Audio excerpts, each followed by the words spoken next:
bienvenidas todas las que estáis llegando a través de Instagram y las que estáis aquí presentes al taller de microrelatos que vamos a desarrollar esta tarde, eso del club de lectura de la Asociación Feministas Radicales de Andalucía. Y pues nada, tenéis todas boli, cuadernos, un lápiz para coger notas y apuntando cositas. ¿Nos presentamos o...? Pues sí, si queréis iros presentando y nos vamos conociendo. Claro. Venga. No, pues empezamos por aquí. Por aquí. Venga, te toca. Pues, ¿qué queréis que os diga? ¿Quién soy? Yo me llamo Lucrecia Rubio, soy fisioterapeuta experta en suelo pélvico. Llevo 25 años dedicada a la profesión y 15 años especializada en suelo pélvico. Y visibilizo toda la violencia obstétrica posible. Si me permites, voy a anunciar que la tendremos como invitada en un podcast, en uno de nuestros próximos podcasts. Yo soy Teresa Domínguez, letra escarlata en las redes sociales. Nada, soy copresidenta de la Asociación Feministas Radicales de Andalucía y estamos hoy haciendo una actividad nueva que espero que les guste. Bienvenidas a todas. Yo soy Oliva Aguilera, soy secretaria de la asociación y voy a ser la encargada hoy de llevar a cabo el taller de microrelato y ya está, básicamente. Yo soy Maparra y soy la copresidenta de la Asociación de Feministas de Andalucía, Radicales, y bueno, soy artista y estoy encantada de estar aquí con libros y deseando aprender de todo el mundo los que han venido. Ya está. Te toca. No quieres decir nada. Bueno, ella es Encarna, es otra mujer, otra socia de nuestra asociación, es una mujer maravillosa que siempre nos acompaña y tiene un humor magnífico y nos encanta que esté con nosotras. Bienvenida. Gracias. Bueno, pues si ya habéis llegado todas, empezamos. Venga. Lo primero a la hora de plantearnos el escribir nuestro microrelato, el abordar nuestro microrelato, es elegir un tema. Entonces, tiene que ser un tema que nos apasione. Un tema sobre el que tengamos algo que decir, algo que contar. Y podemos encontrar inspiración en un montón de sitios. Pues fotografías, cuadros, películas, novelas, una cita famosa, una frase que nos haya gustado, o incluso una canción, o bueno, en la vida misma, observando la vida, el día a día, podemos encontrar multitud de escenas y multitud de anécdotas sobre las que podemos escribir, que nos pueden dar pie a escribir. Siempre vamos a intentar escribir poniéndonos las gafas violetas, como ya sabemos, ¿no?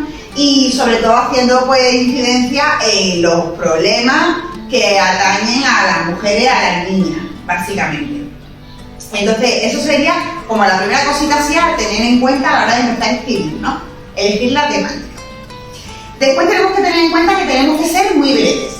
Tenemos que ser breves porque el microrelato es una historia que apenas cuenta entre 5 y 200 palabras. Vamos a iniciar escribiendo una frase y a partir de esa frase vamos a escribir, por ejemplo, 5 más. Y en esas 5 o 6 frases desarrollamos nuestro microrelato, nuestra historia, nuestra pequeña historia. El microrelato es una historia corta que navega entre géneros. ¿Esto qué quiere decir? Que los géneros narrativos pues se pueden mezclar. Y es más, es aconsejable mezclarlos. Por ejemplo, mezclar amor y aventura, humor y terror. Ir mezclando géneros. Podemos también recurrir a la poesía, a los haikus. La clave es sentirnos libres de experimentar. Probar cositas, lo que funciona, lo que no, aquello que os gusta, aquello que os resuena más, y ir probando. Después, muy importante, condensar, ¿vale? El microrelato, al ser una historia corta, no puede constar, como hemos visto, de muchas palabras, lo que quiere decir que tenemos que hacerla lo más concisa posible. No se trata de resumir la historia, se trata más bien de mostrar la historia, ¿no? Entonces, ¿cómo hacemos esto? Pues tenemos que tener en cuenta que el microrelato es la punta del iceberg de una historia mayor, ¿vale? Es como la parte visible de una historia que va por debajo y que es mayor que el microrelato. Y consiste en sugerir al lector lo que está pasando y que sea el lector con su imaginación el que vaya rellenando esos huecos que nosotros vamos dejando. Siempre hay que dejarle preguntas abiertas, un misterio, algo por resolver para que el lector lo complete con su imaginación. Después, tenemos que utilizar el momento clave de la historia y situar al personaje en el clímax de la historia, en el momento cumbre, ¿vale? Y a partir de ahí desarrollar nuestro microrelato, ponerle en una situación límite, por ejemplo, y a partir de ahí desarrollar. Después tenemos que usar la elipsis. ¿Eso qué significa? Pues que bueno, que el microrelato, aunque tiene una estructura, no es la estructura clásica de presentación, nudo y desenlace, ¿no? Claro. Sino que saltaríamos dentro directamente de la acción, incluso dentro del clímax. Solamente cuesta lo estrictamente necesario para crear una imagen en el lector que sea evocadora. Tenemos que recordar también ser precisas. Es muy importante el lenguaje y el vocabulario. Cuanto más precisas sean las palabras, mejor vamos a definir nuestra historia. Nuestra historia va a ser más clara, más nítida. Podemos utilizar sensaciones evocando los 5 sentidos: el olor, el gusto, el tacto, el oído, a través de introducir música en microrelatos, sabores, olores, sonidos. Funcionan muy bien los sonidos que están fuera de escena. Eso crea mucha tensión en el microrelato. Entonces, por ejemplo, si yo estoy en una habitación y oigo un perro ladrar en la calle o una ambulancia, ¿vale? Ese sonido ya me está evocando que fuera está sucediendo algo o que va a suceder algo. Si alguien llama a la puerta, si suena un teléfono. Todos estos tipos de truquitos son muy convenientes de insertarlos en los relatos porque le dan suspense. Y tampoco debemos hacer uso de muchos personajes y muchos lugares, ¿vale? Ni contar algo que transcurra en un espacio de tiempo muy largo, porque tenemos poco espacio para escribir. Tenemos que tener en cuenta un truco. Si escribimos sobre personajes conocidos o sobre hechos históricos conocidos o hechos literarios conocidos, va a ser mucho más fácil que el lector entienda de qué estamos hablando. Entonces eso puede ser un truco para ahorrarnos espacio, ¿vale? En el microrelato, por ejemplo, hay un microrelato muy conocido y dice así: Watson contempló desolado la escena del crimen, sin vistas y sospechoso. El único detective capaz de resolver aquel misterio yacía muerto a sus pies. Entonces ya nos está hablando de Sherlock Holmes, que todo el mundo lo conocemos. No hace falta que nos cuente quién era Sherlock Holmes y a qué se dedicaba, porque ya sabemos que si está Watson, el que está muerto es Sherlock Holmes, ¿no? Es posible, ¿vale?, a la hora de demostrar lo que queremos contar, ¿no?, como hemos dicho, es posible que tengamos una idea extensa para desarrollar en un microrelato, ¿vale? Pero en vez de contar esa idea tan extensa, lo que hacemos es mostrarlo a través de una escena concreta. Por ejemplo, yo quiero contar la relación que hay entre dos hermanas, pues la sitúo en un momento de conflicto entre ellas. Y otra buena técnica es utilizar diálogos breves. Un diálogo que puede ser 2 frases entre 2 de los personajes, y ya ahí me va a dar mucha información, me va a dar mucho dinamismo al relato y lo va a hacer más interesante, le va a aportar suspense.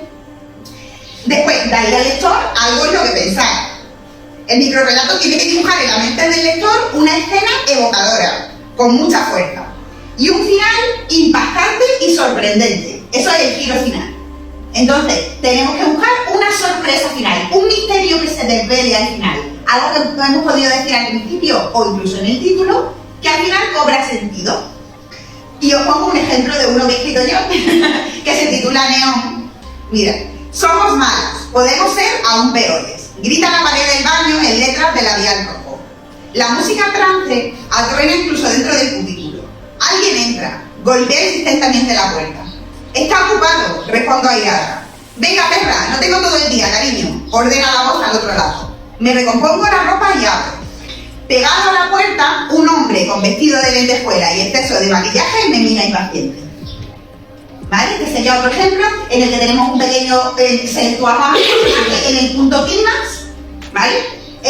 Tenemos un pequeño diálogo y después tenemos un giro final inesperado, una sorpresa. Y tenemos el elemento de la puerta del baño, que al estar cerrada es otro elemento sorpresa. Siempre lo que ocurre en el exterior va a sorprender, o a través de un teléfono, o en otra habitación, en un pasillo. Eso ya podemos ir eligiendo los diferentes ambientes. No olvides el título, muy importante. ¿Por qué? Porque el título nos va a dar mucha información del texto, incluso puede darle sentido al texto, o solucionar un misterio que está intrínseco en el mismo texto.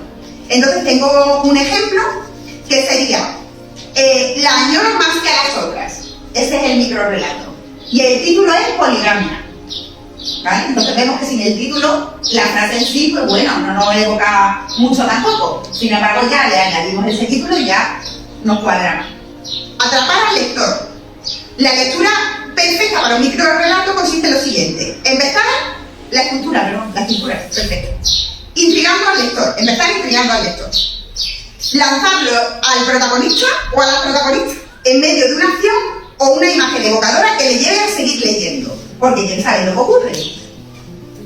Es como un misterio. El lector sigue leyendo y se encuentra de repente con un giro final, con una sorpresa, que arroja luz a las palabras anteriores y lo deja acá. Y finalmente, la última frase lo invita a la reflexión, ¿vale? Para que siga imaginando. Hay un relato de Paz Montserrat que se titula Herencia, que es muy bonito.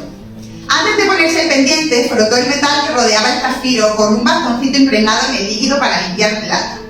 Cientos de estratos de tiempo levantaron el vuelo dejando la superficie luminosa y desnuda. Se acercó curiosa y la joya le devolvió el rostro adolescente de su abuela, probándose el pendiente de un espejo. Usar referencias conocidas, lo que hemos dicho, si utilizamos personajes históricos, lugares históricos, historias que ya han sido contadas antes, hechos históricos, va a ser mucho más fácil que el lector se oriente y sepa de qué le estamos hablando, ¿vale? Y no tengamos que explicar en exceso de qué trata. Y por último, escribe, edita y recorta. Bueno, pues primero escribimos nuestro esqueleto de la historia, que puede tener, hemos dicho que tiene que tener entre 5 y 200 palabras, ¿vale? Pero por ejemplo, si escribimos un esqueleto de historia, pues no sé, de 10 frases, después podemos ir recortando y dejarla en 5 o dejarla en 6, ¿vale? Y ir condensando, eligiendo las palabras precisas, con precisión, que sean muy descriptivas, que sean muy evocadoras, para ser cuanto más preciso, mejor. Entonces, yo quería proponer. La pregunta era que el título se escribe a posteriori o partes del título, o... Yo creo que eso es muy relativo, ¿eh? Depende. Eso lo dejamos a la creatividad de cada persona. Vale. Es decir, si yo, que es lo que hemos hablado de la idea disparadora, ¿no? La idea disparadora puede ser una palabra, en este caso que puede ser además el título, puede ser el título, la misma palabra. Una escena, una fotografía, un libro, una frase, algo que yo observe en la vida por la calle y que me sugiera algo, un absurdo. Claro, por ejemplo, nosotros en el club de microrelatos hemos tenido esta semana como idea disparadora un cuadro expresionista. Entonces, ahí cada uno juega con su imaginación. Entonces, puede ser perfectamente una palabra. Y otra pregunta que quiero hacer es necesario que sucedan cosas? O sea, que haya... La acción acciones. La acción puede ser interna o externa. Vale, o sea, que no tiene que ser una acción en sí misma, sino que puede ser una acción interna, un tema referente, por ejemplo, a un conflicto interno. En el microrelato eres tú. A cada uno, como somos distintos, va a salir distinto. Nuestra referencia es distinta, a lo mejor tú vas a tirar a lo tuyo, yo seré más absurda, obviamente, y de cada uno tirará a lo suyo. Pues entonces yo quería proponer, a partir del tema que he elegido, que es la explotación reproductiva, la gestación subrogada, lo que es el alquiler, ¿vale? Ese es el tema que hemos elegido. Os propongo la siguiente frase, como idea disparadora, ¿vale? Una frase que puede aparecer o no en el relato, es simplemente una idea. Lo que una madre canta en la cuna llega hasta el ataúd. Esa es la idea disparadora, lo que quiere decir que no tenemos por qué utilizarla. No, esa es la idea disparadora. Vale. Entonces, a partir de ahí, lo que queráis. Vosotras las que estáis en casa, pues si queréis escribir este microrelato y mandárnoslo por DM, sería genial y participaríais en el concurso. El concurso, recordamos, que está abierto hasta el 5 de julio, probablemente ampliemos la fecha de plazo para enviar los microrelatos, y los temas son prostitución, pornografía, explotación reproductiva o bien de alquiler, violencia machista, hay género, ¿vale? Entonces, con esas temáticas, dentro de esas temáticas podéis mandar vuestro microrelato.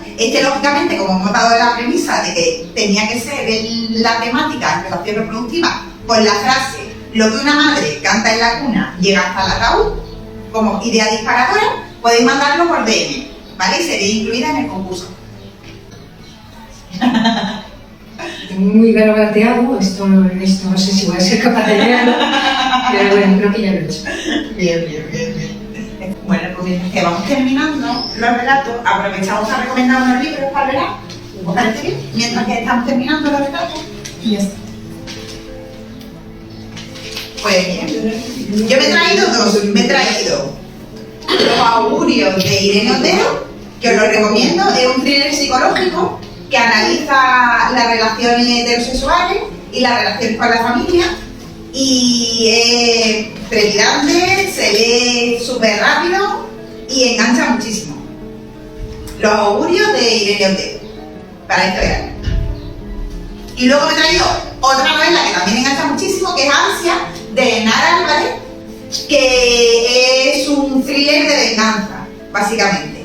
Engancha muchísimo, está escrito de una forma muy... donde hay mucha acción y engancha un montón, y la verdad a mí, yo me lo leí en 2 días, se me terminó súper rápido y se me hizo corto, así que os lo recomiendo también para este verano. Pues yo he traído un libro que no he leído, que tengo que leer, pero nada más que el título me llamó muchísimo la atención, que es mi amiga Oli, que me lo ha dejado ella, que se llama El robo del espacio femenino, de Esther Borrell y Rosell. Lo tengo pendiente, pero me parece fantástico. Va en relación a mi trabajo sobre el espacio público, que me interesa muchísimo. Y luego tengo este cuentecito, que llevo mucho tiempo con él, que es La Cenicienta que no quería comer perdices, que habla un poco sobre amor romántico, y siempre hay que recordárselo a nuestros peques, para que hay que amarse de verdad y en igualdad. Entonces yo lo recomiendo, aparte de que a mí la ilustración es algo que me apasiona. Entonces, bueno, pues también tiene unas ilustraciones fantásticas, que también lo acompaña al texto, que es una maravilla. Así que, a los peques, las mamás, los profesores, recomendación. Bueno, yo me he traído Lady Sapiens porque me lo estoy leyendo. Y bueno, yo me leo libros que me enfadan, en realidad, porque nos habla un poco de que el primer hombre de Cromañón en realidad era una mujer. Y se demostró a través de la cóclea, porque la cóclea que está en el oído es distinta en el hombre morfológicamente y en la mujer. Y se descubrió a través de esa estructura. Entonces un poco te habla de la invisibilidad de las mujeres a lo largo de la historia, porque quien escribió esa historia no eran las mujeres prehistóricas, los hombres prehistóricos, sino los hombres en una edad en la que el patriarcado y el machismo ya estaban formados totalmente. Entonces es muy interesante porque te da una visión diferente al libro de Sapiens, porque Sapiens, que se llama Sapiens de animales a dioses, te habla un poco, bueno, de cómo somos los Homo sapiens, te hace una crítica constructiva de cómo estamos reventando un poco el mundo y cómo nuestros ancestros, pues los neandertales, etcétera, pues mantuvieron y se adaptaron muchísimo mejor a este planeta que nosotros, en realidad. Entonces me pareció interesante y luego salió este y dije, pues me lo voy a leer igual. Vale. Así que os lo recomiendo porque es interesante. Pues muchas gracias. Lo leeremos. Interesante. Bueno, yo no sabía que había que traer un libro, pero bueno, voy directamente a recomendar uno, ahora que llega el verano, precisamente, y lo recomiendo porque en esta época, pues porque ahora es cuando quizá tenemos un poquito más de tiempo con nuestros hijos e hijas, y es un libro que yo recomiendo muchísimo a los jóvenes, a los padres y madres, pero para hacer una lectura conjunta como yo lo hice con mi hija, por ejemplo, ¿no? En este caso, es que he tenido que coger el libro porque me gustaría hablar detalles sobre ello. Se trata el libro de Ana de Miguel, Ética para Celia, que me pareció un libro maravilloso. Nos pasamos, mi hija y yo, 3 meses leyéndolo tranquilamente cada noche. Cada noche tratábamos un tema diferente desde la perspectiva de Ana de Miguel, que no es otra que la perspectiva de la vida, ¿no? Y de los filósofos, como se ha explicado la vida a través de los filósofos, ¿no? Y el machismo que impregna absolutamente todo en la vida, ¿no? Ética para Celia, de Ana de Miguel, es una obra importantísima que revela la ética desde una perspectiva del género, cosa que pues hasta ese momento pues no se había hecho, ¿no? Es un libro también que está escrito no solo para mujeres, para chicas, ¿no? Sino que está especialmente dedicado a jóvenes, a chicos, ¿Por qué? Pues porque es una forma de que transgredan la verdad, ¿no? Que se atrevan a hacerse preguntas, que se atrevan a ir más allá y no creer lo que directamente se estudia en clase de filosofía, sino que todo tiene una doble verdad, ¿no? Y es una forma de enfrentarse a la verdad. Ana de Miguel, por ejemplo, invita también a cuestionar las normas morales de entonces, las normas morales con las que hemos ido conviviendo hombres y mujeres, y por qué hemos sido las mujeres relegadas al lugar al que estamos y por qué y desde cuándo estamos exigiendo nuestros derechos, ¿no? A través de la filosofía, que es un libro que se basa en la filosofía, pues la autora también explora las contradicciones que enfrentan y explora las contradicciones, como digo, que enfrentan las mujeres en un mundo absolutamente patriarcal. Como se dice que el patriarcado no existe, sí, existe desde hace milenios, ¿no? E invita también a hacer una mirada muy transversal de lo que es la historia, de lo que hemos vivido como humanidad, pero desde una perspectiva de lo que hoy mal se interpreta como género, pero que nos habla que la visión que han tenido los hombres sobre las mujeres, ¿no? Y cómo hemos sido relegada a un segundo plano, ¿no?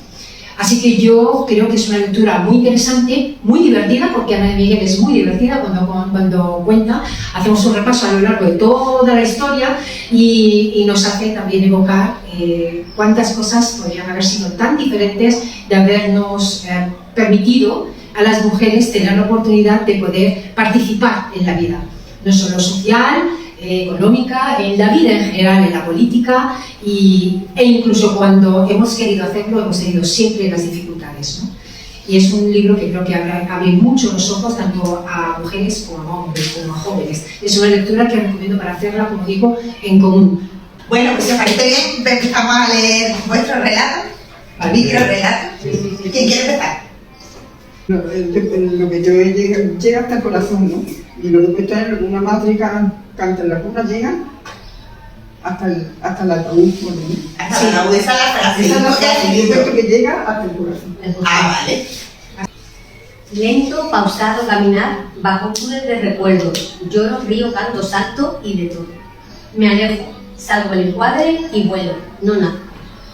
Recordamos que el tema en sí, ¿nos puedes recordar cuál es? Sí, el tema era la explotación normativa, la gestación subrogada o vientre de alquiler. Vale, era ese. Sí, Como sí. has dicho antes, prostitución, No. me he quedado loca, ¿sabes? Porque estaba Y yo recordando. Yo voy a utilizar la publicidad. No importa. Sí, era por tener una idea. ¿sabes? Vale. No importa. Es que luego lo recordaba las temáticas de para el concurso. Claro, Esos son los vale. regalos que tenemos. Pues nada, ya he ido yo. Solo cuatro veces de la abolición, vaya. No he hecho yo un microrelato, es la primera vez en mi vida que hago esto. Bueno, lo mío está basado en una historia real, Pues yo me acuerdo. que además, bueno, no sé si seguís a Beli Fernández, pero Beli Fernández es una activista, ¿vale? Lo que pasa es que no es muy conocida, aunque tiene cientos de miles de seguidores. Yasmin, de Ucrania, con 22 años, vulnerable económicamente y socialmente. Uno de los captores de la mafia la convence para ser prostituta de lujo. Ganarás mucho dinero. Pero nada más lejos de la realidad. Esa chica inocente e ingenua, creyendo al hombre que la endiosaba por su belleza, se presenta ante un grupo de hombres malos y peligrosos. Lejos de la realidad de Pretty Woman, la obligan a comportarse como una perra a cuatro patas, con un bozal en su cara que casi no la dejan respirar. La violan por todos los agujeros imaginables, la revientan por dentro. El sicario que contrataron termina con su vida una vez ellos han saciado sus necesidades más atroces. La abren, la rellenan de comida, la rocían de oro y la hornean. Ese es su banquete preferido, nuestro pueblo. Esa madrugada la madre de Yasmin cantaba una canción de cuna en la que iba a ser su peor deseo. Uf, durísimo, ¿eh? Pero es real, trabajado en una historia real. Uf, Es bastante peor. fuerte, ¿no? peor, vamos. Peor, porque nosotros vivimos en una realidad que no Para es, ella, que no es esa. que no es. No, y pensamos que sobre es. todo la prostitución se dulcifica mucho. Y se Porque romantiza continuamente se totalmente. romantiza y se blanquea continuamente en los medios de comunicación. No Entonces, solo los medios de comunicación, entre nosotras, Bueno, entre sí, nosotras la la planteamos muy es cierto. fácilmente y la normalizamos, además, incluso, o sea, es cierto. la dulcificamos. Porque ser conscientes de la realidad, en realidad, no sé si somos capaces de soportar tanto dolor en realidad. ¿sabes? De ser consciente de lo que nos rodea y que nosotras no vemos, ni vamos a ver. Se titula Vida con cloroformo. Oía un llanto. El olor era adormecedor. Mis ojos respiraban ansiedad. No podía ver más que una cortina verde. De repente, como un muro se derrumbó. Vi el abrazo de unos extraños a mi alrededor. En mi vientre roto a pedazos se hizo el silencio. Me encontré que la que lloraba era yo. Un bisturí en mis pupilas se clavó y una voz de repente dijo: no hay latido, mi amor. Gracias. Es que si no me importa, voy a despedir a la gente por Instagram y seguimos aquí debatiendo, ¿vale? Un besito, muchas gracias por estar aquí en el microrelato.